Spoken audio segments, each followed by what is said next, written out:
সবাইকে স্বাগত আমার ইউটিউব চ্যানেলে।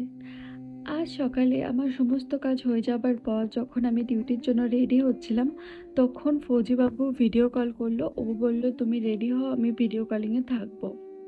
আর ভিডিও কলিংয়ে থাকতে থাকতে আমরা এদিক সেদিক বিভিন্ন কথা শেয়ার করছিলাম, কারণ কাল থেকে ওর সাথে কোনো কথা নেই। ওর ডেস্টিনেশনে ও পৌঁছে গেছে, তারপরে ও আমাকে ফোন করলো। তাই সকাল থেকে ও কী করেছে, কী খেয়েছে, আমিও কী করেছি, কী খেয়েছি, এগুলো সে জিজ্ঞেস করছিল। আর এই দেখো, ও আমাকে দেখাচ্ছিল ও যেখানে পৌঁছেছে সেই জায়গাটা কতটা সুন্দর। আর সত্যিই জায়গাটা খুব সুন্দর ছিল। এরপর আমরা আমাদের নিজেদের বিভিন্ন কথা, কোনো প্রবলেম হচ্ছে কি না, জায়গাটা কেমন, এইসব কথা শেয়ার করছিলাম। আর করতে করতে আমি রেডিও হয়ে যাচ্ছিলাম। আর আমার খুব টেনশনও হচ্ছিল যে নতুন জায়গা কেমন হবে না হবে।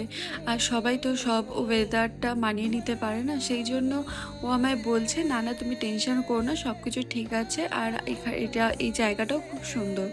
আর সত্যি জায়গাটা খুব সুন্দর। আমারও তো মন করছিল দেখে যে কখন আমি যাব, কবে আমাকে অ্যাটলিস্ট ঘুরতে নিয়ে যাবে। দেখে ওকে আমি বারবার বলছিলাম আমাকেও নিয়ে যেতে হবে, কিন্তু ও বলছিল, "হ্যাঁ হ্যাঁ, তুমি যদি আমাকে ভালোবাসো তবে নিয়ে আসবা, যদি না ভালোবাসো তাহলে নিয়ে আসবো না।" এই সব মজা করছিলাম। করতে করতে আমিও রেডি হয়ে যাচ্ছিলাম, আমারও ডিউটি ছিল।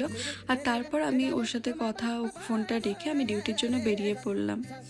তো ডিউটিতে পৌঁছে লাঞ্চ টাইমে আমরা দুজনে ভিডিও কলিং করছিলাম। দেখো, ভিডিও কলিংয়ে ও তখন ওর লাঞ্চ অলরেডি হয়ে গেছে। ও আমাকে সেই জন্য ভিডিও কলিং করে সেগুলো বলছে, আর কেমন কি রুম পেয়েছে না পেয়েছে সেটাও আমায় দেখাচ্ছে।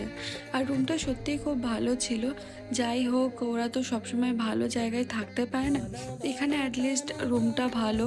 তো এমনিতে শারীরিক ওখানে অনেক প্রবলেম হয়, যাই হোক রুমটা ভালো পেয়েছে, এটাই অনেক।